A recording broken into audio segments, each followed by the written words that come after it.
안녕하세요. 제 이름은 이술래입니다.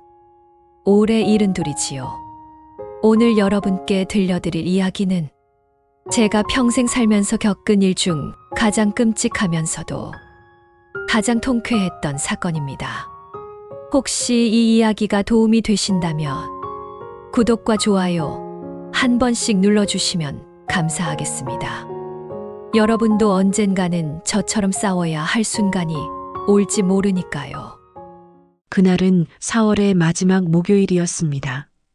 봄꽃이 다 지고 초록빛 이파리들이 세상을 뒤덮기 시작할 무렵이었지요. 저는 남편 영수를 떠나보낸 지 3년째, 아들 지훈이와 며느리 김지영, 그리고 손녀 민지와 함께 대치동에 있는 3층 주택에서 살고 있었습니다. 남편이 평생을 일해서 마련해준 이 집은 이제 시세로 18억 원이 넘는다고 했습니다. 2층과 3층은 월세를 주고 있었고 한 달에 400만 원씩 들어오는 그 돈이 제 노후 생활비였지요. 매주 목요일 오후 2시면 저는 어김없이 마을회관으로 향했습니다. 그곳에서 고스톱을 치는 것이 제 일주일 중 가장 큰 즐거움이었거든요. 그날도 마찬가지였습니다. 연보라색 블라우스에 검은색 면바지를 입고 남편이 마지막으로 사준 가죽 핸드백을 들고 집을 나섰습니다. 며느리 지영이는 거실 소파에 누워 스마트폰만 들여다보고 있었고 제가 나간다는 인사에도 고개조차 들지 않더군요. 다녀오마. 네. 딱 한 글자였습니다. 하지만 저는 이미 익숙해져 있었어요. 며느리의 그런 무심함에 말입니다. 마을회관에 도착하니 단골 멤버들이 이미 와 있었습니다. 박 여사, 최 여사, 황 여사, 송 여사. 우리는 이 동네에서 70년 가까이 살아온 동갑내기들이었지요. 마을회관 2층 작은 방에는 봄 햇살이 가득 들어와 있었고 탁자 위에는 누군가 가져온 막걸리 병과 오징어채가 놓여 있었습니다. 아이고, 우리 술래 왔네. 박 여사가 반갑게 맞아주었습니다. 박 여사는 키가 작고 통통한 분인데 늘 환한 미소를 지어서 함께 있으면 기분이 좋아지는 사람이었습니다. 그분의 남편은 은퇴한 변호사라고 했어요. 어머, 술래 씨 오늘 블라우스 색깔 참 곱네. 최 여사가 말했습니다. 최 여사는 날씬하고 키가 큰 분으로 아들이 경찰이라는 자랑을 입에 달고 사는 분이었습니다. 우리는 자리에 둘러앉아 화투를 섞었습니다. 바스락바스락 화투패가 부딪히는 소리가 참 정겨웠어요. 창 밖으로는 아이들 뛰노는 소리가 들렸고 어디선가 볶음 김치 냄새가 은은하게 풍겨왔습니다. 이런 평범한 일상이 얼마나 소중한지 저는 그때까지만 해도 몰랐습니다. 이번 판은 내가 따먹는다. 황 여사가 화투패를 나눠주며 호기롭게 외쳤습니다. 저는 제 패를 들여다보았어요. 광 2장의 쌀이에 국진이까지 나쁘지 않은 패였습니다. 술래야, 요즘 며느리는 좀 어때? 최 여사가 패를 정리하며 물었습니다. 저는 쓴웃음을 지었어요. 뭐, 그러려니 합니다. 원래 며느리 보고 기대하는 게 죄라잖아요. 그래도 손주는 착하잖아. 민지는 중학교 2학년 됐지? 네, 이제 14입니다. 애는 참 착해요. 우리는 한 장씩 패를 던지며 수다를 떨었습니다. 누구네 아들이 승진했다느니, 어느 집이 이사 간다느니, 요즘 쌀값이 올랐다느니 하는 이야기들. 그런 사소한 이야기들이 저희 나이 든 사람들에겐 세상과 연결되는 고리였습니다. 2판을 지나고 3판째로 접어들 무렵이었습니다. 저는 열끝 2장을 모아서 쌍피를 노리고 있었어요. 바로 그때였습니다. 쾅! 마을회관 문이 벌컥 열리는 소리가 들렸습니다. 저는 고개를 들었어요. 그리고 얼어붙었습니다. 손녀 민지가 교복 차림으로 서 있었습니다. 얼굴은 새하얗고 머리카락은 땀에 젖어 이마에 붙어 있었습니다.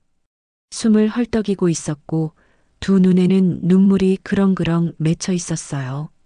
할머니, 민지가 제 이름을 부르며 달려왔습니다. 저는 화투패를 손에 든 채 얼떨결에 일어섰습니다. 민지야, 무슨 일이니? 학교는? 할머니, 오늘 절대 집에 가시면 안 돼요. 민지의 목소리는 떨리고 있었습니다. 14살짜리 아이가 그렇게 다급하게 말하는 것을 저는 처음 봤습니다. 아이의 두 손은 파르르 떨리고 있었고 교복 블라우스는 뛰어온 탓에 땀으로 젖어 있었어요. 무슨 소리야? 대체 무슨 일이 있는데? 엄마가 이상한 사람들이랑. 민지는 말을 제대로 잇지 못하고 흐느끼기 시작했습니다. 저는 그 순간 알았습니다. 이건 장난이 아니라는 것을. 아이의 눈빛에는 진짜 공포가 담겨 있었거든요. 저는 손에 쥐고 있던 화투패를 탁자 위에 와장창 내던졌습니다. 광 두 장에 국진이까지 있던 좋은 패였지만 그런 건 중요하지 않았습니다. 할머니들, 미안합니다. 오늘은 여기까지만 하겠어요. 어머, 순례야. 갑자기 왜 그래? 박 여사가 놀라 물었지만 저는 대답할 겨를이 없었습니다. 손녀의 손을 붙잡고 마을회관 구석에 있는 작은 상담실로 갔습니다. 민지의 손은 얼음장처럼 차가웠어요. 문을 닫고 민지를 의자에 앉히자 아이는 참았던 울음을 터뜨렸습니다. 저는 아이의 등을 쓰다듬으며 기다렸습니다. 무슨 일인지 듣기 전에 저는 이미 가슴이 철렁 내려앉는 것을 느끼고 있었습니다. 뭔가 큰일이 벌어진 것이 분명했습니다. 민지야, 진정하고 천천히 말해보렴. 할머니한테 무슨 일이 있는지 말해봐. 아이는 고개를 들었습니다. 눈물 범벅이 된 얼굴로 저를 바라보며 떨리는 입술을 열었습니다. 할머니, 엄마가. 민지는 한참을 울다가 겨우 말문을 열었습니다. 저는 아이의 손을 꼭 잡고 기다렸어요. 상담실 밖에서는 여전히 고스톱 치는 소리가 들렸지만 제 귀에는 손녀의 거친 숨소리만 들렸습니다. 할머니, 오늘 제가 배가 너무 아파서 양호실 갔다가 조퇴했어요. 민지가 말을 시작했습니다. 아이는 손등으로 눈물을 닦으며 계속 말했어요. 집에 11시쯤 도착했는데 현관 앞에 검은색 고급 승용차 2대가 주차되어 있었어요. 차 번호판도 좋은 번호더라고요. 저는 이상하다고 생각했어요. 우리 집에 그런 차 타고 오는 사람 없잖아요. 저는 고개를 끄덕였습니다. 맞는 말이었어요. 우리 집을 찾아오는 사람이라곤 동네 사람들 뿐이었으니까요. 문을 열고 들어가려는데 거실에서 낯선 목소리들이 들렸어요. 남자 목소리랑 여자 목소리, 그리고 엄마 목소리요. 민지는 말을 멈추고 제 얼굴을 올려다보았습니다. 아이의 눈빛에는 두려움과 죄책감이 뒤섞여 있었어요. 저는 뭔가 이상해서 신발을 벗지 않고 복도에 숨었어요. 그리고 엿들었어요. 뭐라고 하던데?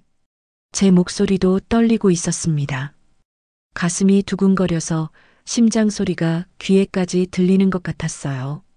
정장 입은 남자가 말했어요. 오늘 늙은이만 오면 끝입니다. 강제 입원 동의서는 보호자인 따님이 이미 작성하셨으니 법적으로 문제 없습니다라고요. 저는 숨이 턱 막혔습니다. 강제 입원? 누구를? 그 다음에 엄마가 말했어요. 치매 진단서는 확실한 거죠? 나중에 문제되면 안 되는데라고요. 그러자 그 남자가 걱정 마세요. 제가 직접 작성한 진단서니까 완벽합니다. 정신과 전문의 직인도 다 찍혀 있어요 라고 했어요. 치매 진단서? 저는 멀쩡한데? 저는 민지의 어깨를 붙잡았습니다. 그래서 또 뭐라고 했니? 다른 남자 목소리가 들렸어요. 좀 더 나이 든 목소리였어요. 부동산 시세 확인해 보니 이 집이 18억은 하더군요. 금매로 내놓으면 15억 정도의 처리 가능할 겁니다. 게다가 어르신 명의로 된 예금이 7억, 상가 전세금이 3억. 합치면 대략 25억 정도 되겠네요 라고 말했어요. 저는 현기증이 났습니다. 이게 다 무슨 소리야? 엄마가 웃으면서 말했어요. 오늘 늙은이만 잡아서 서명받으면 모든 게 끝나는 거죠. 정신병원에 입원시키고 제가 후견인 되면 재산 관리는 자동으로 제게 넘어오는 거고요라고요. 민지의 목소리는 점점 작아졌습니다. 아이는 말하기 힘들어하고 있었어요. 그때 엄마가 밖으로 나오는 것 같았어요. 저는 얼른 계단 밑에 숨었는데 엄마가 복도를 지나가면서 혼잣말을 하는 게 들렸어요. 오늘만 넘기면 30억이 내 거야. 그 늙은 여우 때문에 참느라 고생 많았다고요. 저는 손으로 입을 막았습니다. 며느리 김지영의 입에서 그런 말이 나왔다니. 3년 전 남편 영수가 세상을 떠났을 때 장례식장에서 제 손을 잡고 어머니, 제가 평생 모실게요라고 했던 그 며느리가 할머니, 그게 다가 아니에요. 민지가 계속 말했습니다. 엄마가 제 방에 들어왔어요. 제가 침대에 누워있는 줄도 모르고요. 저는 자는 척했어요. 엄마는 제 책상 서랍을 열더니 뭔가를 꺼내갔어요. 나중에 확인해 보니 할머니가 제 이름으로 만들어주신 통장이 없어졌더라고요. 아, 그 통장. 제가 손녀 교육비로 모아둔 2천만 원이 들어있는 통장이었습니다. 엄마가 나가고 저는 화장실을 가는 척하고 나왔어요.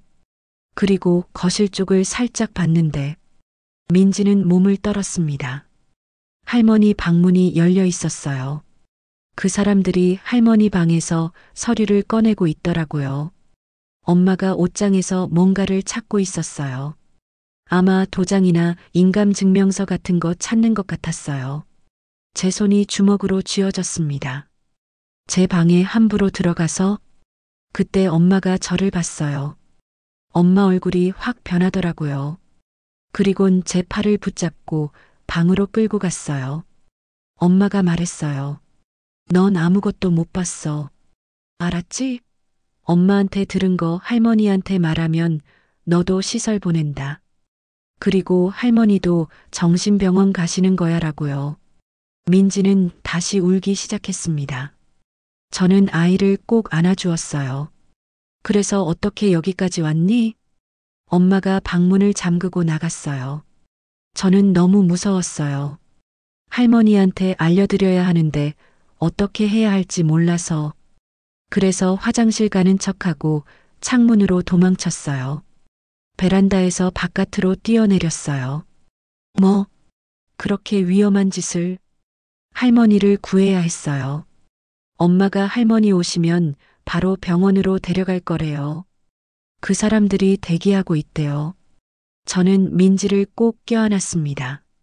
14살짜리 아이가 저를 구하려고 베란다에서 뛰어내리다니. 잘했어, 우리 민지. 할머니한테 와줘서 고마워. 하지만 제 머릿속은 복잡했습니다.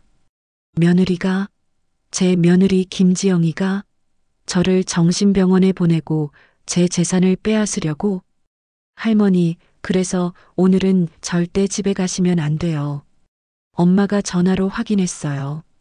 할머니가 목요일마다 마을회관 가신다고요. 그래서 오후에 돌아오실 거라고 했어요. 지금쯤 할머니 기다리고 있을 거예요. 저는 시계를 보았습니다. 오후 2시 40분. 평소 같으면 4시쯤 집에 들어갔을 시간입니다. 문 밖에서 노크 소리가 들렸습니다. 박 여사였어요. 술래야, 괜찮니? 저는 문을 열었습니다. 박 여사와 최 여사, 황 여사가 걱정스러운 얼굴로 서 있었습니다.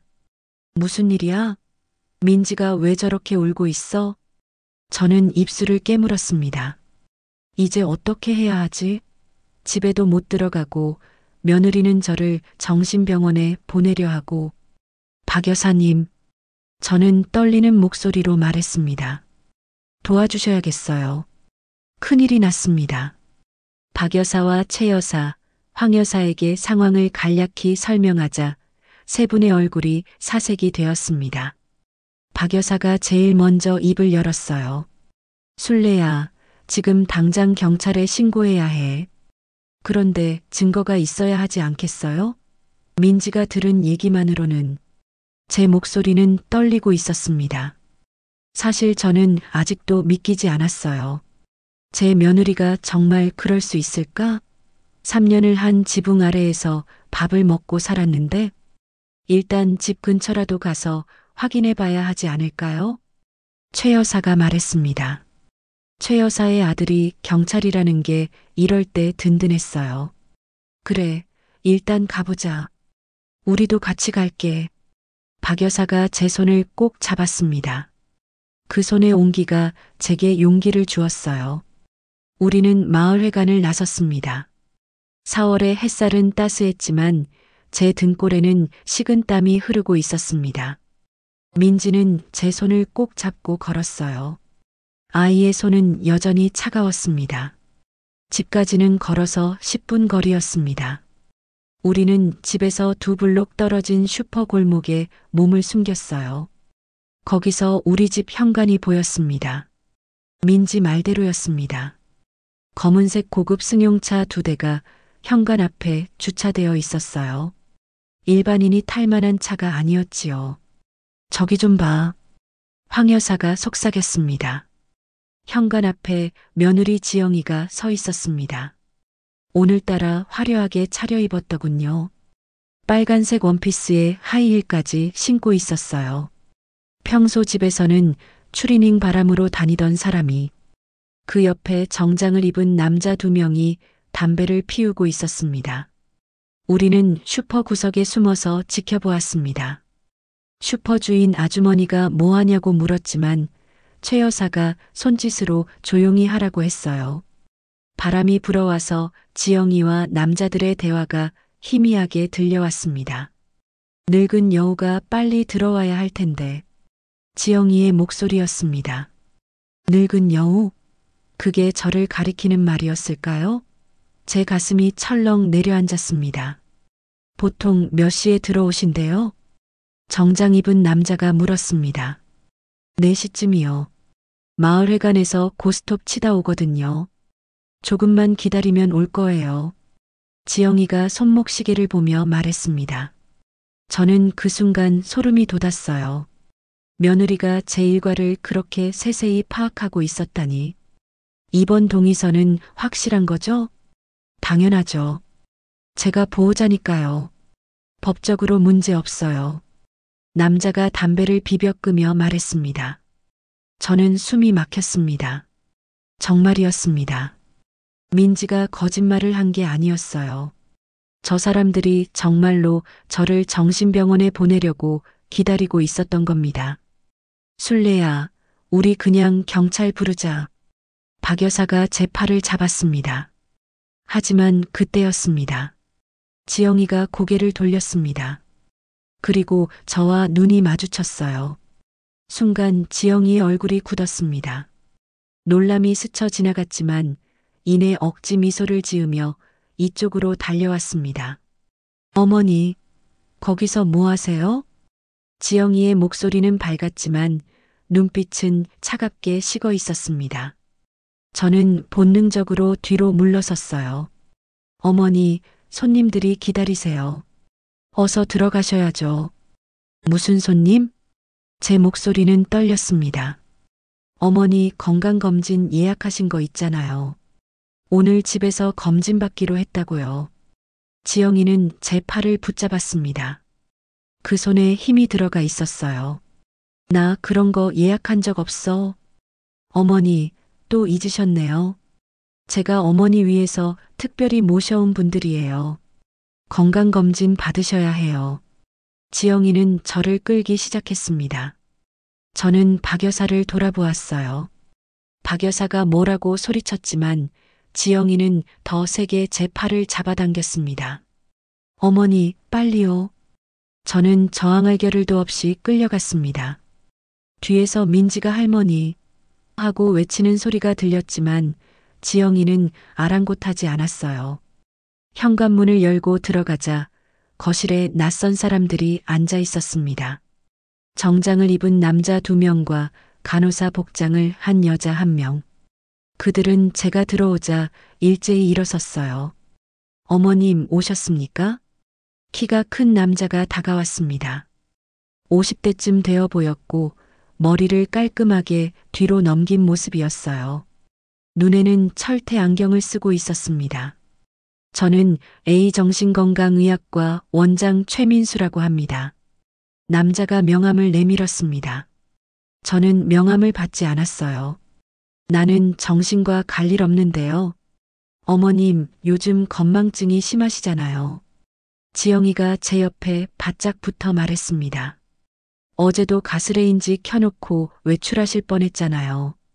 제가 발견해서 다행이지 큰일 날 뻔했어요. 거짓말이었습니다. 저는 그런 적이 없었어요. 그리고 지난주에는 이웃집을 우리 집인 줄 알고 들어가려고 하셨잖아요. 또 거짓말이었습니다. 하지만 그 사람들은 지영이의 말을 믿는 눈치였어요. 어르신, 간단한 검사만 받으시면 됩니다. 다른 남자가 말했습니다. 이 사람은 좀 더 나이가 들어 보였어요. 60대쯤으로 보였습니다. 법무법인 대표 강철수입니다. 어르신의 재산 관리를 위해서라도 건강 상태를 확인하는 것이 좋습니다. 재산 관리?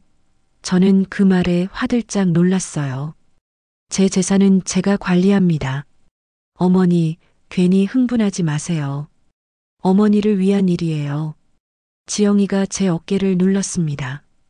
그 손길이 무겁게 느껴졌어요. 최민수라는 사람이 서류를 꺼냈습니다. 여기 동의서에만 서명하시면 됩니다. 정신건강검진 동의서입니다. 난 안 해. 저는 소리쳤습니다. 하지만 최민수는 태연하게 말했어요. 보호자 동의만 있으면 비자발적 입원도 가능합니다. 이미 보호자이신 며느님께서 동의하셨습니다. 뭐라고요? 어머니, 이것 좀 보세요.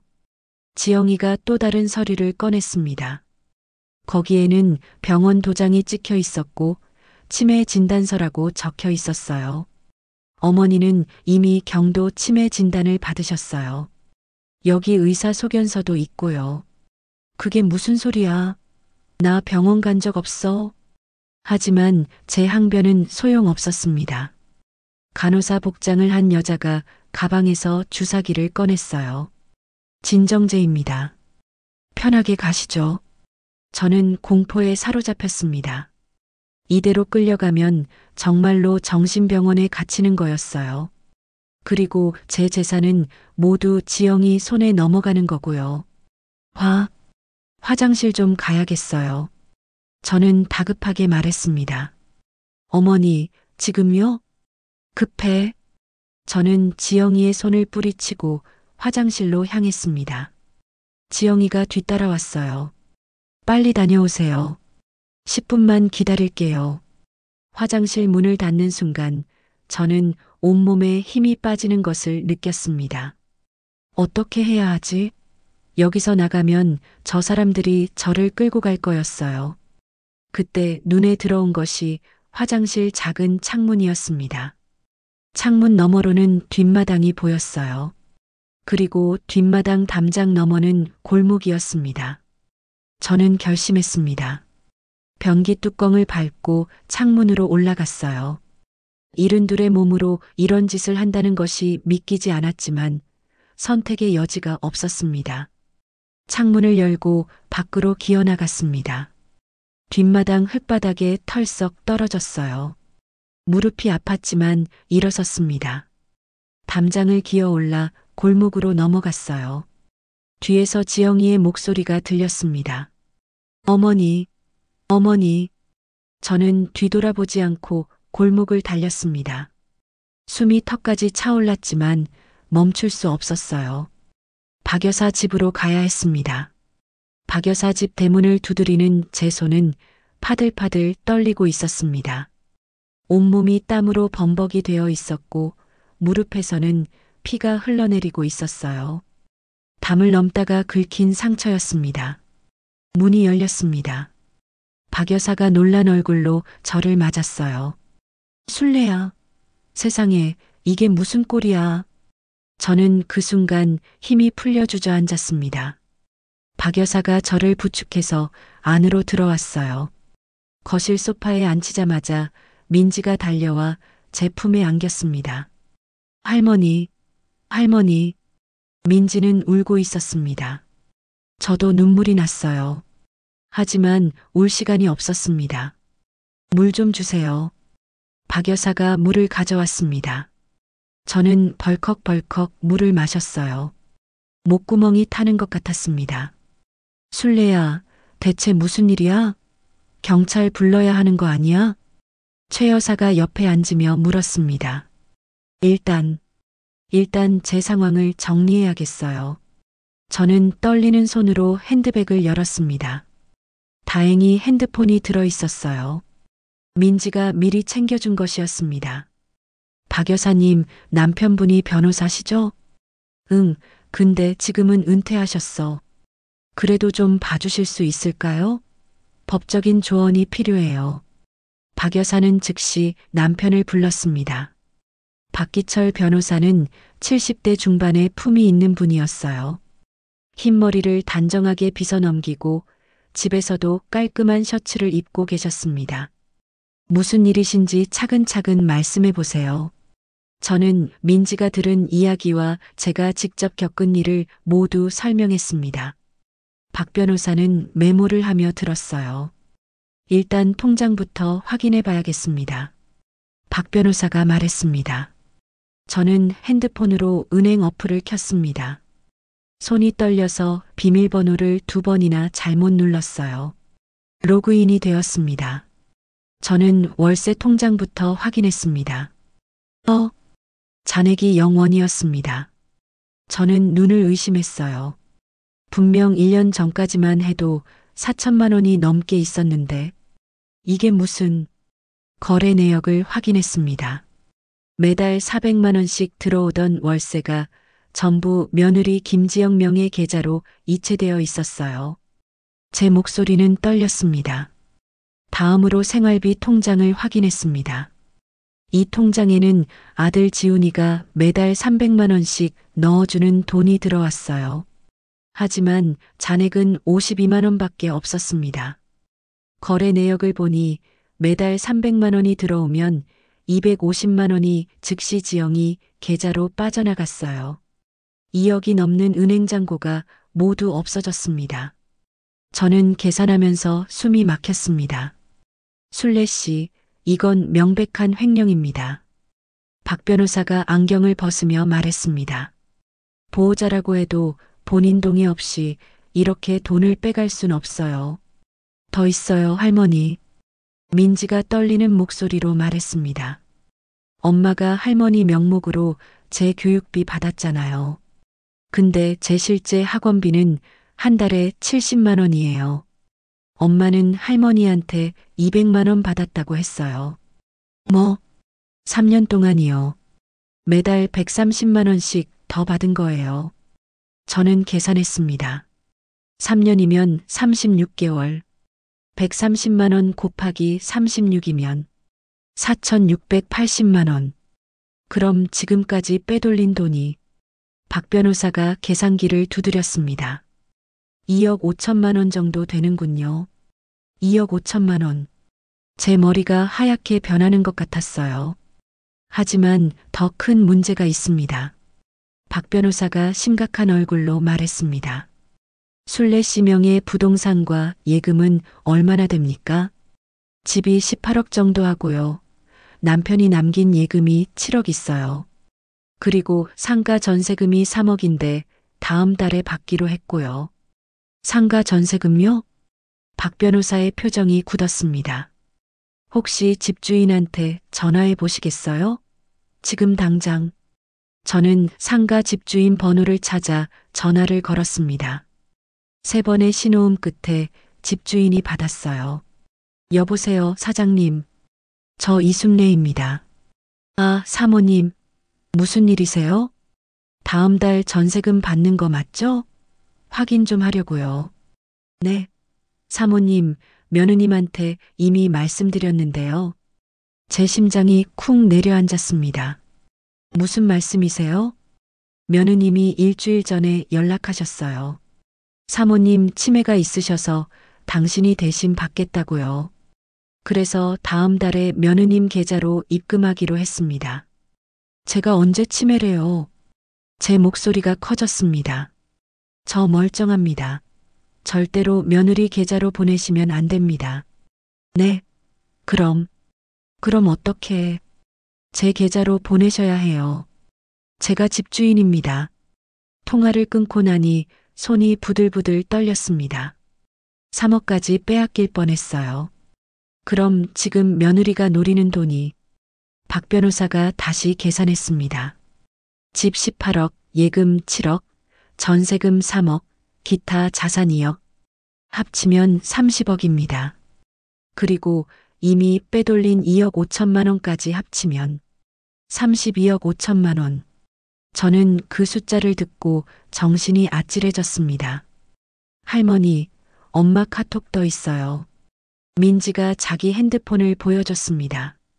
아이가 며느리 핸드폰에서 캡처해둔 대화였어요. 화면에는 지영이와 누군가의 대화가 있었습니다. 상대방 이름은 재석 오빠였어요. 오늘만 버티면 우리가 30억 주인공이야. 늙은이 정신병원 보내고 집 팔면 끝이야. 지훈이 그 바보는 아무것도 모르지? 크크크 당연하지. 우리 계획대로 되면 이혼하고 너랑 결혼할게.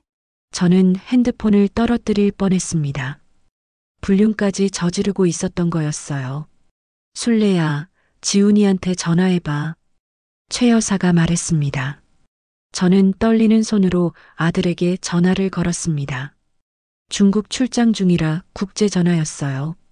한참 만에 아들이 받았습니다. 여보세요, 엄마. 지훈아, 엄마다. 큰일 났다. 왜요? 무슨 일이에요? 지영이가, 내 아내가. 저는 말을 잇지 못했습니다. 어디서부터 설명해야 할지 몰랐어요. 엄마, 지영이한테 들었어요. 엄마 요즘 많이 이상하시다면서요? 뭐, 병원 검진 받으셨어요? 지영이가 오늘 모시고 가기로 했다면서요. 엄마, 건강검진 좀 받으세요. 제발요. 아들의 목소리는 걱정보다는 짜증이 섞여 있었습니다. 지훈아, 그게 아니라. 엄마, 저 지금 회의 들어가야 해요. 나중에 다시 전화할게요. 지영이 말 잘 들으시고 병원 다녀오세요. 뚝. 전화가 끊겼습니다. 저는 핸드폰을 손에 든 채 멍하니 앉아 있었습니다. 제 아들마저 저를 믿지 않았습니다. 며느리가 이미 아들에게 제가 이상하다고 말해놨던 거예요. 할머니, 민지가 제 손을 잡았습니다. 저는 손녀를 바라보았어요. 14살짜리 아이만이 제 편이었습니다. 이제 어떻게 하죠? 박 여사가 걱정스러운 얼굴로 물었습니다. 저는 고개를 들었습니다. 눈물을 닦고 허리를 펴고 앉았어요. 싸워야죠. 제 목소리는 떨리지 않았습니다. 제 재산은 제가 지킵니다. 그리고 저 악독한 여자가 대가를 치르게 만들 겁니다. 박 변호사가 저를 바라보았습니다. 그리고 천천히 고개를 끄덕였어요. 좋습니다. 그럼 이제부터 전쟁을 준비합시다. 박 변호사는 안경을 고쳤으며 차분하게 말했습니다. 일단 증거를 확보해야 합니다. 법정에서 통할 수 있는 명백한 증거 말입니다. 민지가 자기 핸드폰을 테이블 위에 올려놓았습니다. 아이의 손은 여전히 떨리고 있었어요. 할머니, 제가 엄마 핸드폰에서 캡처해둔 게 더 있어요. 더? 저는 민지의 핸드폰을 받아들었습니다. 화면에는 카카오톡 대화창이 떠 있었어요. 대화 내용을 읽어내려가는데 손이 부들부들 떨렸습니다. 며느리 지영이와 이재석이라는 남자의 대화였어요. 날짜를 보니 3개월 전부터 시작되어 있었습니다. 오빠, 오늘 시어머니가 또 잔소리했어. 죽겠네 진짜. 조금만 참아. 곧 끝나잖아. 그래도 매일 늙은이 얼굴 보는 게 스트레스야. 우리 언제까지 이래야 해? 내가 정신과 의사 섭외 끝냈어. 다음 달이면 늙은이 정신병원 보낼 수 있어. 저는 숨이 막혔습니다. 다음 장으로 넘겼어요. 오빠, 근데 집이랑 예금 합치면 진짜 30억 맞지? 당연하지. 내가 부동산 시세 다 확인했어. 대치동 3층 주택이 지금 최소 18억이야. 게다가 예금 7억에 전세금 3억. 깔끔하게 30억 넘어. 와, 대박. 그럼 우리 인생 역전이네. 그동안 2억 넘게 빼돌린 건 우리 시드머니고. 크크 진짜 대박은 그 집이랑 예금이지. 제 눈에서 눈물이 흘러내렸습니다. 2억 넘게 빼돌렸다는 걸 이렇게 태연하게. 순례 씨, 괜찮으세요? 박 여사가 제 등을 쓰다듬었습니다. 저는 고개를 저었어요. 괜찮을 리가 없었습니다. 대화를 계속 읽었습니다. 근데 지훈이 그 바보는 아직도 몰라? 크크크 당연하지. 매일 야근하느라 정신없잖아. 내가 뭐라고 해도 다 믿어. 어제도 어머니 건망증 심하다고 했더니 그냥 믿더라고. 역시 우리 지영이 연기력 최고야. 아카데미 상감이네. 크크크 오빠도. 근데 진짜 늙으니 정신병원 보내고 나면 이혼할 거지? 당연하지. 재산만 챙기면 바로 이혼하고 너랑 결혼할게. 벌써부터 기대돼. 저는 핸드폰을 내려놓았습니다. 더 이상 볼 수가 없었어요. 3년 동안 한 지붕 아래 살면서 제게 어머니 하던 그 입에서 이런 말들이 나왔다니. 더 있어요. 민지가 조용히 말했습니다. 아이는 다른 대화창을 열었어요. 이번에는 최민수라는 이름이었습니다. 치매 진단서 위조 완료했습니다. 300만 원 입금 부탁드립니다. 네, 바로 보냈어요. 이거 나중에 문제 안 되죠? 걱정 마세요. 제가 5년째 이 일하는데 한 번도 걸린 적 없어요. 정신과 전문의 직인도 진짜 같은 걸로 만들었으니까. 그럼 강제 입원도 가능한 거죠? 당연합니다. 이 진단서 하나면 보호자 동의만으로 비자발적 입원 가능해요. 법적으로 문제 없습니다. 좋아요. 그럼 다음 주 목요일에 집으로 와주세요. 수고비는 따로 500만 원 드릴게요. 알겠습니다. 간호사도 한 명 데려갈게요. 박 변호사가 핸드폰을 받아보더니 인상을 찌푸렸습니다. 이건 명백한 사기죄입니다. 문서 위조에 사기 방조까지.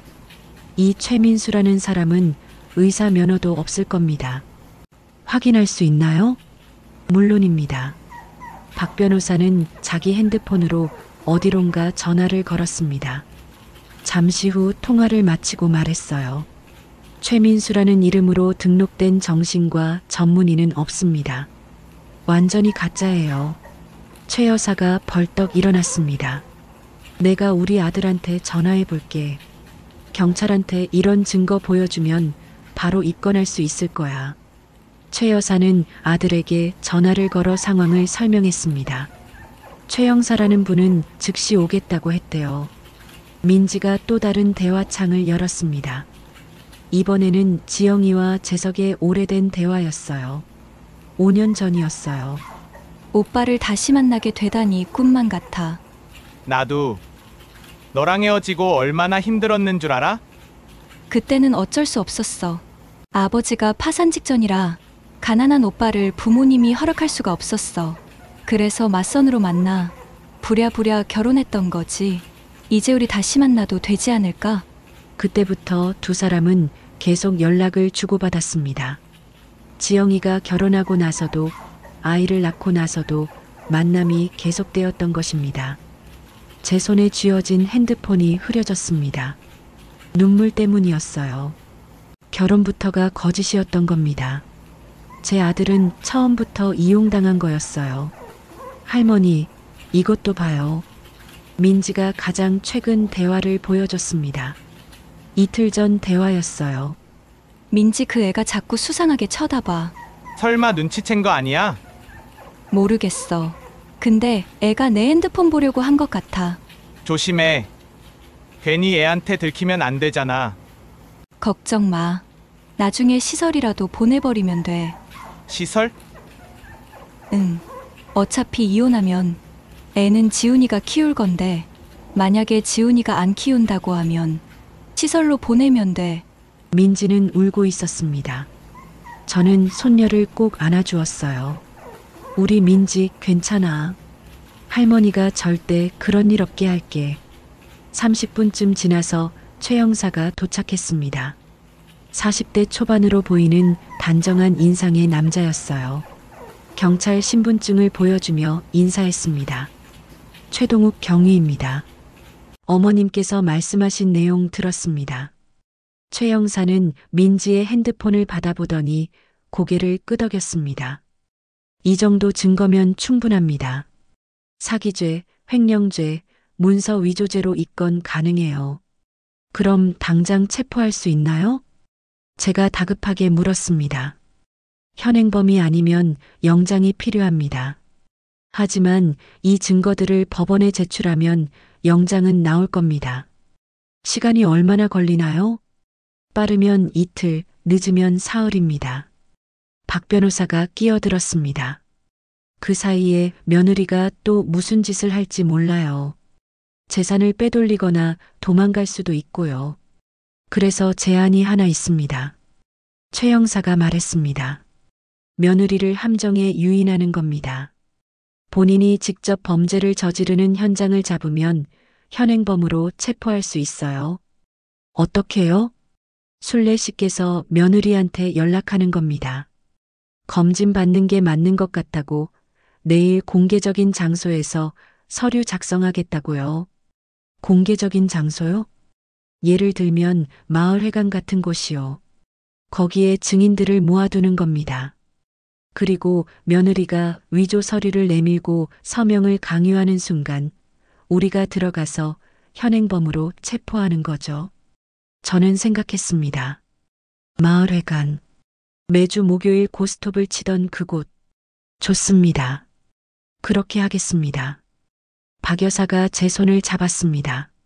순례야, 우리도 도울게. 마을회관 어르신들한테 다 연락해서 모을게. 증인이 많을수록 좋습니다. 최 형사가 말했습니다.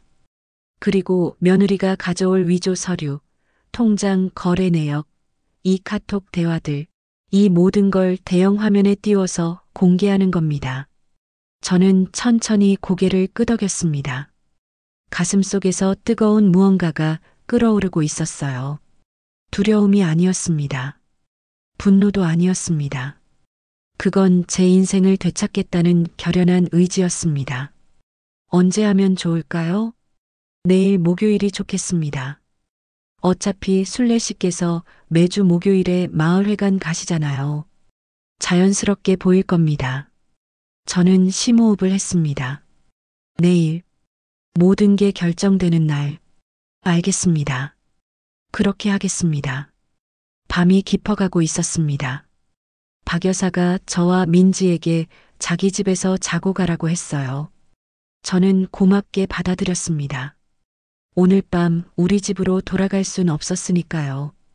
민지는 제 옆에 누워 잠들었습니다. 아이의 고른 숨소리를 들으며 저는 천장을 바라보았어요. 남편 영수가 생각났습니다. 여보, 보고 있지요? 내가 잘하고 있는 거 맞죠? 창밖에서 봄바람이 불어왔습니다. 커튼이 살랑살랑 흔들렸어요. 마치 남편이 대답하는 것 같았습니다. 저는 눈을 감았습니다. 내일을 위해 힘을 비축해야 했습니다. 마지막 싸움을 위해. 다음 날 아침은 유난히 밝았습니다. 박 여사 집 창문으로 햇살이 쏟아져 들어왔어요. 저는 일찍 눈을 떴습니다. 사실 밤새 제대로 잠을 자지 못했습니다. 머릿속으로 오늘 할 일들이 계속 맴돌았거든요. 박 여사가 아침 식사를 준비해 주었습니다. 된장찌개와 김치, 그리고 따뜻한 흰쌀밥. 하지만 저는 목으로 넘어가지 않았어요. 긴장 때문이었습니다. 술래야, 조금이라도 먹어야지. 힘내야 하잖아. 박 여사가 제 손을 잡았습니다. 저는 억지로 밥 한 숟가락을 떴어요. 민지도 밥을 거의 먹지 못했습니다. 아이의 얼굴은 새하얗고 눈 밑에 다크서클이 져 있었어요. 저는 손녀의 머리를 쓰다듬어 주었습니다. 민지야, 오늘만 지나면 다 끝나. 할머니, 무섭지 않으세요? 무섭지. 하지만 더 무서운 건 아무것도 하지 않고 당하기만 하는 거야. 아침 9시 박 변호사가 서류 가방을 들고 왔습니다. 밤새 준비한 자료들이라고 했어요. 통장 거래 내역 전부 프린트했습니다. 그리고 카톡 대화도 법정 증거로 쓸 수 있게 공증받아왔어요. 고맙습니다. 그리고 이건 고소장입니다. 오늘 사건이 끝나면 바로 제출할 수 있게 준비해뒀어요. 박 변호사는 두툼한 서류 뭉치를 보여줬습니다. 거기에는 횡령죄, 사기죄, 문서 위조죄, 강금미수죄라고 적혀 있었어요. 10시쯤 되자 최 형사가 동료 경찰 2명과 함께 왔습니다. 모두 사복을 입고 있었어요. 마을회관에 미리 가서 대기하겠습니다. 술래 씨께서는 정오쯤 며느리한테 연락하세요. 알겠습니다. 최 여사와 황 여사가 연락해서 마을회관 어르신들을 모았다고 했습니다.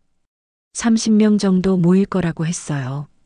모두 제 사정을 듣고 기꺼이 증인이 되어주겠다고 했답니다. 정오가 되었습니다. 저는 떨리는 손으로 며느리 지영이에게 전화를 걸었습니다. 신호음이 3번 울렸어요. 여보세요? 지영이의 목소리는 조심스러웠습니다. 아마 제가 어디 있는지 궁금했을 거예요. 지영아, 나야. 어머니, 어제 어디 가셨어요? 얼마나 찾았는지 몰라요. 거짓말이었습니다. 목소리에는 걱정이 아니라 짜증이 섞여 있었어요. 미안하다. 나도 생각을 좀 해봤는데. 네. 검진 받는 게 맞는 것 같구나. 내가 요즘 건망증이 좀 있긴 한가 봐. 전화기 너머로 지영이가 숨을 크게 들이쉬는 소리가 들렸습니다. 정말요, 어머니? 진짜 검진 받으실 거예요? 그래. 근데 말이야, 어제 그 사람들은 좀 무서웠어. 그래서 내가 편한 곳에서 하고 싶은데. 어디요? 마을회관. 거기서 어르신들 앞에서 공증하고 서류 작성하면 안 될까? 잠시 침묵이 흘렀습니다. 지영이가 고민하는 게 느껴졌어요. 왜 하필 마을회관이에요? 거기가 내가 제일 편하단다. 아는 분들도 많고, 그래야 내가 마음 놓고 서명할 것 같아. 아니면 나 다시 생각 바꿀 수도 있어. 아니에요. 알겠어요, 어머니. 그럼 오늘 오후 2시에 마을회관에서 뵐게요. 그래, 어제 그 사람들도 데려와. 네, 알겠습니다. 전화를 끊자마자 저는 한숨을 내쉬었습니다. 첫 번째 단계는 성공이었어요. 잘하셨어요, 술래 씨. 박 변호사가 엄지를 치켜 세웠습니다. 우리는 마을회관으로 향했습니다. 봄 햇살은 따뜻했지만 제 등골에는 긴장감이 흘렀어요. 마을회관에 도착하니 정말 많은 어르신들이 모여 계셨습니다. 술래야, 우리 술래 왔네. 어르신들이 저를 반겼습니다. 모두들 제 사정을 들으셨는지 분노에 찬 얼굴이었어요. 그 몹쓸 며느리년, 오늘 혼쭐을 내줘야지. 우리가 다 증인이야. 걱정하지 마. 저는 고맙다는 인사를 드렸습니다. 목이 메었어요. 마을회관 2층 큰 방에 대형 텔레비전이 설치되어 있었습니다. 최 형사가 노트북을 연결하고 있었어요. 여기 화면에 모든 증거를 띄울 겁니다. 통장 거래 내역, 카톡 대화, 위조 진단서까지. 의자들이 둥글게 배치되어 있었습니다. 마치 법정 같았어요. 중앙에는 빈 의자 하나가 놓여 있었습니다. 제가 앉을 자리였습니다. 술래 씨, 며느리가 오면 일단 자연스럽게 행동하세요. 서류를 꺼내고 서명을 강요할 때까지 기다리는 겁니다. 알겠습니다. 시계를 보니 1시 50분이었습니다. 10분 후면 지영이가 올 거였어요. 민지가 제 손을 꼭 잡았습니다. 할머니, 저도 여기 있어도 돼요? 그럼 우리 민지가 있어줘야지. 민지는 제 옆자리에 앉았습니다. 아이의 손은 차가웠어요. 2층 창문으로 내려다 보이는 주차장에 검은색 승용차 2대가 들어왔습니다. 지영이가 도착한 거였어요. 제 심장이 쿵쾅거렸습니다. 손바닥에 땀이 났어요. 하지만 저는 허리를 곧게 펴고 앉았습니다. 계단을 올라오는 발소리가 들렸습니다. 하이힐 소리. 지영이었습니다. 문이 열렸습니다. 지영이가 빨간 원피스를 입고 들어왔어요. 화장을 진하게 하고 목에는 진주 목걸이를 하고 있었습니다. 그 뒤로 어제 봤던 최민수와 강철수가 정장 차림으로 따라 들어왔어요. 그리고 젊은 남자 한 명이 더 있었습니다. 40대 초반쯤 되어 보이는 잘생긴 남자. 아마 재석이라는 사람일 거였어요. 지영이는 방 안에 가득한 어르신들을 보고 잠깐 멈칫했습니다. 어머니, 이분들은... 아, 내가 모신 증인들이야. 중요한 서류 작성하는 건데 증인이 많아야 좋잖니? 지영이의 얼굴에 당혹감이 스쳤습니다. 하지만 이내 미소를 지으며 안으로 들어왔어요. 그렇네요. 좋은 생각이세요, 어머니. 지영이 일행이 자리에 앉았습니다. 최민수가 가방에서 서류를 꺼냈어요. 어르신, 그럼 시작하겠습니다. 이게 정신건강검진 동의서고요. 이건 재산관리 위임장입니다. 재산관리 위임장? 제가 일부러 놀란 척했습니다. 네, 어르신. 혹시 모를 상황에 대비해서 보호자에게 재산관리권을 넘기는 겁니다. 그게 꼭 필요한가? 물론입니다. 법적으로 안전하게 관리하려면 필요해요. 최민수가 서류를 제 앞에 펼쳤습니다. 저는 천천히 서류를 들여다보았어요. 거기에는 제 집과 예금을 모두 지영이에게 넘긴다는 내용이 적혀 있었습니다. 이건 제 모든 재산을 넘기는 거잖아요. 어머니, 관리만 하는 거예요. 걱정 마세요. 지영이가 제 옆에 바싹 붙어 앉으며 말했습니다. 그리고 이게 어머니 치매 진단서예요. 이미 검진 받으셨잖아요. 지영이가 또 다른 서류를 꺼냈습니다. 거기에는 정신과 전문의 직인이 찍혀 있었어요. 바로 그때였습니다. 저는 천천히 고개를 들어 지영이를 똑바로 바라보았습니다. 지영아. 네, 어머니. 나 치매 없어. 지영이의 얼굴이 굳었습니다. 그리고 이 서류들 전부 위조야. 어머니 무슨... 닥쳐. 저는 처음으로 며느리에게 소리를 질렀습니다. 너희가 지난 3년 동안 뭘 했는지 나 다 알아. 최 형사가 자리에서 일어났습니다. 다른 경찰들도 함께 일어섰어요. 김지영 씨, 최민수 씨, 강철수 씨, 이재석 씨, 당신들을 사기죄, 횡령죄, 문서 위조죄로 긴급 체포합니다. 방안이 순식간에 술렁거렸습니다. 지영이가 벌떡 일어났어요. 뭐야 이게. 앉아, 김지영. 제 목소리는 떨리지 않았습니다. 이제부터 내가 한 짓들을 모두에게 보여주마.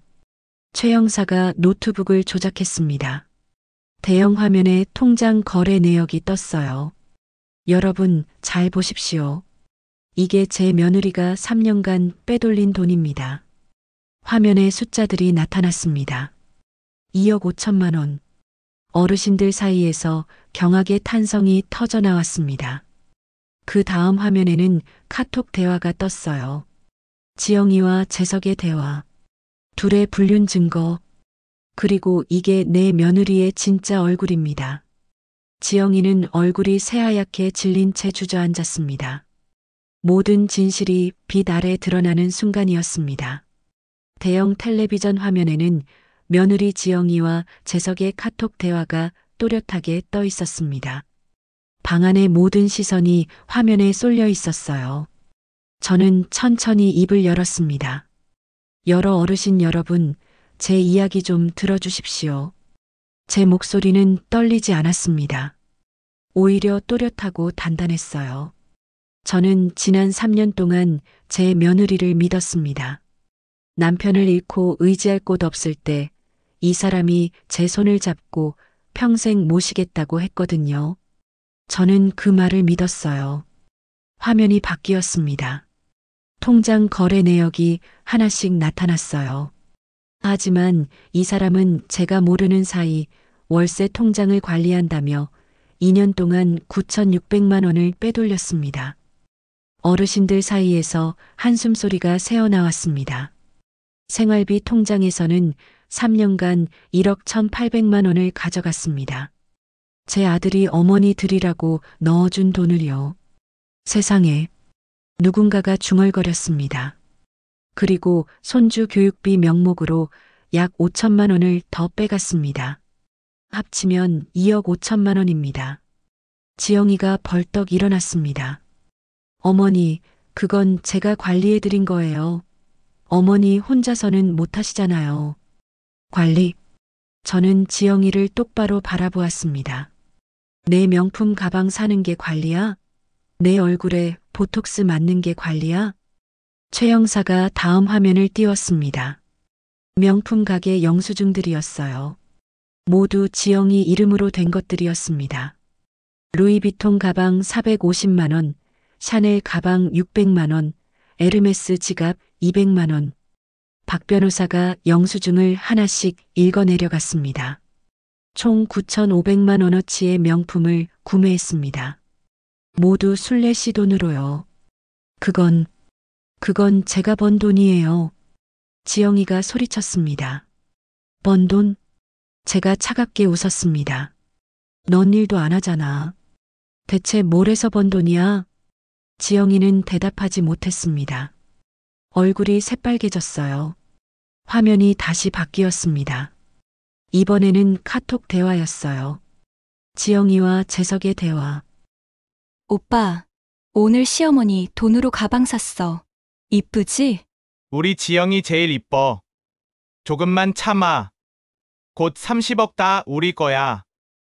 어르신들 사이에서 분노의 소리가 터져 나왔습니다. 저게 사람이야? 폐륜이다, 폐륜. 다음 화면에는 더 충격적인 대화가 나타났습니다. 늙은이 정신병원 보내는 거 확정이지? 응. 오늘 서명만 받으면 끝이야. 치매 진단서 위조한 거 완벽하더라. 그럼 집이랑 예금 다 내 거네? 축하해. 고마워. 오빠, 우리 결혼하자. 방안이 술렁거렸습니다. 지영이 옆에 앉아있던 재석이 자리에서 일어나려 했어요. 하지만 경찰이 그를 붙잡았습니다. 앉아 계십시오. 최 형사가 단호하게 말했습니다. 지영이가 재석을 돌아보며 소리쳤습니다. 오빠, 오빠가 먼저 시킨 거잖아. 내가 이러고 싶어서 한 게 아니라고. 뭐, 재석이 버럭 화를 냈습니다. 무슨 소리야. 내가 먼저 나한테 접근했잖아. 시어머니 재산이 많다고 꼬드긴 것도 너고. 거짓말. 거짓말은 무슨. 내가 증거 다 가지고 있어. 내가 보낸 문자 메시지 다 저장해뒀다고. 두 사람은 서로에게 책임을 떠넘기며 고성을 질렀습니다. 보기에도 추악한 광경이었어요. 저는 조용히 앉아서 그 모습을 지켜보았습니다. 저렇게 서로를 물어뜯는 모습이 한때는 사랑한다고 속삭이던 사람들이라니. 조용히 하십시오. 최 형사가 큰 소리로 외쳤습니다. 두 사람이 입을 다물었어요. 김지영 씨, 증거가 더 있습니다. 화면에 새로운 대화가 떴습니다. 이번에는 지영이와 가짜 의사 최민수의 대화였어요. 치매 진단서 위조 완료. 300만 원 입금 확인했습니다. 고마워요. 나중에 일 잘 되면 보너스 500만 원 더 드릴게요. 감사합니다. 강제 입원 절차도 제가 다 준비해 놨으니 걱정 마세요. 최민수의 얼굴이 새하얗게 질렸습니다. 저는 그냥 부탁받아서. 닥치세요. 박 변호사가 냉정하게 말했습니다. 최민수 씨, 당신은 의사 면허도 없으면서 정신과 전문의 행세를 했습니다. 이건 명백한 사기죄이자 문서 위조죄입니다. 최민수는 말을 잇지 못했습니다. 그때 민지가 자리에서 일어났습니다. 아이는 떨리는 목소리로 말했어요. 저도 한마디 하겠습니다. 민지야. 지영이가 다급하게 말했습니다. 너 지금 엄마한테 이러는 거야? 네. 민지는 단호하게 대답했습니다. 엄마는 제 엄마가 아니에요. 엄마는 저를 시설에 보낸다고 했잖아요. 화면에 또 다른 카톡 대화가 떴습니다. 민지 그 애. 나중에 시설 보내버려야겠어. 시설? 애가 무슨 죄야? 이혼하면 애는 지훈이가 키우겠지. 근데 내가 양육권 안 넘겨주면 시설밖에 없잖아. 그게 나한텐 더 편해. 어르신들이 일제히 한숨을 쉬었습니다. 민지는 눈물을 흘리며 계속 말했어요. 저는 어제 엄마가 할머니를 정신병원에 보내려는 걸 봤어요. 그래서 할머니한테 알려드렸어요. 엄마는 저를 방에 가두고 나가지 못하게 했어요. 저는 창문으로 도망쳐서 할머니를 구했어요. 민지야. 지영이가 손을 뻗었지만 민지는 뒤로 물러났습니다. 할머니는 평생 저를 사랑해 주셨어요. 엄마보다 더요. 저는 할머니 편이에요. 저는 민지를 안아주었습니다. 아이는 제 품에서 울었어요. 박 여사가 자리에서 일어났습니다. 김지영 씨, 당신 부끄러운 줄 아시오? 당신 시어머니가 평생 모은 재산을 빼앗으려 했잖소? 맞아. 최 여사도 일어났습니다. 우리 순례가 남편 잃고 얼마나 힘들었는데 그런 사람한테 이렇게 할 수가 있어? 다른 어르신들도 하나둘 일어나 지영이를 비난했습니다. 사람이 아니야. 감옥에 가둬야 해. 지영이는 주저앉아 울기 시작했습니다. 저도 살기 힘들었어요. 시어머니가 저한테 얼마나 잔소리 많이 하시는데. 잔소리? 제가 차갑게 웃었습니다. 가스레인지 끄라는 게 잔소리야? 늦게까지 TV 보지 말라는 게 잔소리야? 그게 죄야? 지영이는 대답하지 못했습니다. 최 형사가 수갑을 꺼냈습니다. 김지영 씨, 이재석 씨, 최민수 씨, 강철수 씨, 당신들을 사기죄, 횡령죄, 문서 위조죄, 강금 미수죄로 긴급 체포합니다. 수갑 소리가 찰칵 울렸습니다. 지영이의 손목에 차가운 쇠가 채워졌어요. 어머니, 지영이가 제게 기어왔습니다. 하이힐을 신은 채 무릎으로 기다시피 했어요. 어머니, 제발요. 한 번만 용서해 주세요. 제가 잘못했어요. 저는 지영이를 내려다보았습니다. 한때는 며느리라고 불렀던 여자. 한때는 식구라고 생각했던 사람. 용서? 제 목소리는 차가웠습니다. 넌 3년 동안 날 속였어. 3년 동안 내 돈을 훔쳤고 날 정신병원에 보내려 했어. 그리고 내 손주까지 시설에 보내려 했지. 어머니, 제발. 이제 와서 용서를 빌어. 너무 늦었어. 저는 돌아섰습니다. 경찰관님, 데려가세요. 경찰들이 네 사람을 끌고 나갔습니다. 지영이는 끝까지 소리를 질렀어요. 어머니, 어머니. 하지만 저는 뒤돌아보지 않았습니다. 문이 닫히고 방 안에는 저와 민지, 그리고 어르신들만 남았습니다. 잠시 침묵이 흘렀어요. 그리고 누군가가 박수를 치기 시작했습니다. 박 여사였어요. 짝짝짝. 그 박수가 퍼져나가더니 곧 방 안 전체가 박수 소리로 가득 찼습니다. 순례야, 잘했어. 우리 순례가 화투판도 엎고 인생판도 엎었네. 사이다다 사이다. 어르신들이 저를 둘러싸고 축하해 주셨습니다. 저는 그제야 눈물이 났어요. 참았던 눈물이 주르륵 흘러내렸습니다. 고맙습니다, 여러분. 제가 혼자였으면 못 이겼을 거예요. 무슨 소리야? 내가 용감했기 때문에 이긴 거지.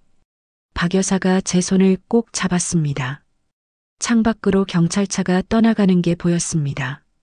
그 차 안에는 제 며느리가 타고 있었어요. 하지만 저는 더 이상 슬프지 않았습니다. 제가 지켜야 할 것은 지켰으니까요. 제 재산, 제 존엄, 그리고 제 손주. 민지가 제 품에 안겼습니다. 할머니 사랑해요. 저는 손녀의 머리를 쓰다듬었습니다. 나도 사랑한다, 우리 민지. 그날 이후 석 달이 흘렀습니다. 계절은 봄에서 여름을 지나 가을로 접어들고 있었어요. 단풍잎이 붉게 물들기 시작하는 10월의 어느 목요일 오후였습니다. 저는 다시 마을회관 2층 방에 앉아 있었습니다. 박 여사, 최 여사, 황 여사와 함께 화투패를 펼쳐놓고요. 하지만 오늘은 고스톱을 치는 날이 아니었습니다. 재판 결과가 나왔다는 연락을 받았거든요. 박 변호사가 법원 서류를 들고 왔습니다. 얼굴에는 미소가 가득했어요. 순례 씨, 좋은 소식입니다. 저는 숨을 깊이 들이마셨습니다. 김지영 씨, 징역 10년. 이재석 씨, 징역 8년. 최민수 씨, 징역 10년. 강철수 씨, 징역 7년입니다. 어르신들이 환호성을 질렀습니다. 잘 됐다. 속이 다 후련하네. 그리고 횡령한 금액 2억 5천만 원 중 1억 8천만 원을 회수했습니다. 나머지는 계속 추적 중이고요. 정말요? 저는 믿기지 않았습니다. 네, 지영이 시명의 계좌에 있던 돈을 전부 압류했습니다. 명품 가방들도 전부 경매 처분해서 돌려받을 예정이고요. 1억 8천만 원. 전부는 아니지만 대부분을 돌려받는 거였습니다. 그리고 상가 전세금 3억 원도 무사히 순례 씨 계좌로 입금되었습니다. 저는 안도의 한숨을 쉬었습니다. 제 재산을 지켜낸 거였어요. 아, 그리고 지훈 씨한테서 연락이 왔습니다. 오늘 오후에 중국에서 돌아오신대요. 아들, 제 아들 지훈이 석 달 전 사건이 터지고 나서 아들에게 전화를 걸었었습니다. 처음에 아들은 믿지 않았어요. 하지만 제가 증거들을 보내주자 아들은 다음 비행기를 타고 귀국했습니다. 공항에서 만난 아들의 얼굴은 말이 아니었어요. 며칠 동안 잠을 못 잔 것처럼 눈이 충혈되어 있었고 수염도 깎지 않아 지저분했습니다. 아들은 저를 보자마자 무릎을 꿇었습니다. 공항 한복판에서요. 엄마, 죄송합니다. 제가 눈이 멀었습니다. 일어나거라, 지훈아. 엄마가 그렇게 말씀하셨는데 저는 엄마 말씀을 믿지 않았어요. 제가 정말 불효자입니다. 아들은 울고 있었습니다. 45살의 어른이 공항 바닥에서 우는 모습이 안쓰러웠어요. 일어나. 사람들이 다 보잖니. 저는 아들을 일으켰습니다. 그리고 말했어요. 넌 잘못이 없다. 속은 거지. 나도 3년 동안 속았어. 하지만 이제 됐어. 내가 정신 차렸으니 됐다. 이제부터 잘하면 되는 거야. 아들은 제 손을 꼭 잡고 한참을 울었습니다. 그 다음 날 아들은 이혼 소송을 냈습니다. 지영이는 감옥에서 합의 이혼에 동의했어요. 양육권은 당연히 아들에게 넘어왔습니다. 민지는 그 이후로 쭉 저와 함께 살고 있었습니다. 아들은 따로 원룸을 얻어서 살았지만 매주 주말이면 와서 함께 저녁을 먹었어요. 할머니, 문이 열리고 민지가 뛰어들어왔습니다. 학교 끝나고 바로 온 모양이었어요. 교복을 입고 있었습니다. 할머니, 시험 100점 받았어요. 정말? 우리 민지 대단한데? 민지는 시험지를 보여줬습니다. 수학 시험이었는데 정말로 100점이었어요. 할머니가 매일 밤 같이 공부해 주셔서 그래요. 저는 민지의 머리를 쓰다듬었습니다. 요즘 저는 매일 저녁 민지와 함께 공부를 했어요. 제가 배운 게 많지는 않지만 옆에 앉아서 응원은 해줄 수 있었거든요. 할머니, 아빠 오늘 온대요? 응, 아빠 오신대. 와, 오늘 삼겹살 구워 먹자고 아빠한테 조르려고요. 민지는 생기가 넘쳤습니다. 석 달 전에 그 창백하고 떨던 아이가 아니었어요. 이제는 웃음이 많고 밝은 아이가 되었습니다. 저녁 6시쯤 아들이 왔습니다. 손에 과일 바구니를 들고요. 엄마 다녀왔습니다. 그래, 출장 잘 다녀왔니? 네, 이번에 계약 하나 따냈어요. 회사 사정이 좀 나아질 것 같아요. 아들의 얼굴은 석 달 전보다 밝아져 있었습니다. 회사 일도 잘 되고 있고 무엇보다 마음의 짐을 내려놓은 것 같았어요. 아빠, 민지가 아빠에게 달려갔습니다. 민지야, 공부 잘하고 있어? 응, 오늘 시험 100점 받았어. 와, 우리 딸 대단한데? 아들은 민지를 안아 올렸습니다. 부녀간의 웃음소리가 집안을 채웠어요. 우리는 함께 저녁을 먹었습니다. 민지가 좋아하는 삼겹살을 구워서요. 상추에 쌈을 싸먹으며 도란도란 이야기를 나눴습니다. 엄마, 제가 이번 달부터 생활비를 2배로 드릴게요. 왜? 그럴 필요 없어. 아니에요. 그동안 제가 드린 돈을 지영이가 다 가져갔잖아요. 이제는 제대로 드려야죠. 됐다. 나 지금도 충분해. 그 돈으로 내가 좀 편하게 살아라. 엄마. 그리고 민지 학원비는 할머니가 낼 거야. 손주 교육은 할머니 몫이지. 제가 단호하게 말했습니다. 아들은 눈시울이 붉어졌어요. 고맙습니다, 엄마. 식사를 마치고 아들과 민지가 설거지를 하는 동안 저는 거실 소파에 앉아 창밖을 바라보았습니다. 가을 해가 서서히 지고 있었어요. 하늘은 주황빛과 붉은빛으로 물들어 있었습니다. 남편 영수가 생각났습니다. 여보, 잘 봤지요? 내가 해냈어요. 우리 집도 지키고 손주도 지키고 아들도 정신 차리게 했어요. 창밖에서 바람이 살랑 불어왔습니다. 마치 남편이 대답하는 것 같았어요. 다음 주 목요일 저는 다시 마을회관에 갔습니다. 고스톱을 치러요. 술래야. 우리 사이다 할머니 왔네. 어르신들이 저를 반겼습니다. 저는 이제 동네에서 유명인이 되어 있었어요. 며느리를 혼내준 할머니, 화투판을 엎은 할머니. 술래야, 오늘은 판 안 엎지? 황 여사가 농담을 했습니다. 오늘은 안 엎어요. 판돈 내가 다 딸 거예요. 저는 웃으며 화투패를 섞었습니다. 우리는 오후 내내 고스톱을 쳤어요. 웃고 떠들며 즐거운 시간을 보냈습니다. 이런 평범한 일상이 얼마나 소중한지 이제는 알고 있었습니다. 저녁 때 집으로 돌아오는 길 저는 우리 집을 올려다보았습니다. 3층짜리 다가구 주택. 남편이 평생을 일해서 마련해준 집. 3층에는 새로운 세입자가 들어와 있었습니다. 착하고 성실한 젊은 부부였어요. 2층에도 좋은 사람들이 살고 있었고요. 그리고 1층에는 저와 민지가 살고 있었습니다. 집 안으로 들어가니 민지가 거실에서 공부하고 있었어요. 할머니, 다녀오셨어요? 응, 우리 민지 공부하고 있었구나. 네, 내일 과학 시험이에요. 그럼 할머니가 옆에 앉아 있을게. 저는 민지 옆에 앉아 책을 펼쳤습니다. 요즘 저는 책 읽는 재미를 알게 되었어요. 도서관에서 빌려온 소설책이었습니다. 민지가 공부하고 저는 책을 읽고 시계 초침 소리만 똑딱똑딱 들리는 조용한 저녁이었습니다. 밤 10시쯤 민지가 공부를 마쳤습니다. 할머니, 저 잘게요. 그래, 잘 자거라. 민지가 제 뺨에 뽀뽀를 하고 자기 방으로 들어갔습니다.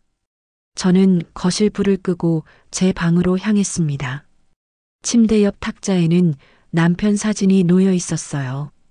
여보, 오늘도 무사히 하루가 끝났네요. 저는 남편 사진에 대고 속삭였습니다. 걱정 마세요. 우리 잘 살고 있어요. 민지도 밝게 자라고 있고 지훈이도 열심히 일하고 있어요. 그리고 나도요. 이제는 행복해요. 창밖으로 달빛이 들어왔습니다. 보름달이었어요. 저는 침대에 누워 천장을 바라보았습니다. 그리고 생각했어요. 그날 화투판을 엎고 마을회관을 뛰쳐나가길 정말 잘했다고. 손녀의 경고를 믿어주길 정말 잘했다고. 혼자 쓰러지지 않고 끝까지 싸워낸 제가 자랑스럽다고. 이제 알았습니다. 제 인생의 주인은 저였습니다. 제 재산의 주인도 저였고 제 행복의 주인도 저였습니다. 나이가 들었다고 약한 게 아니었습니다.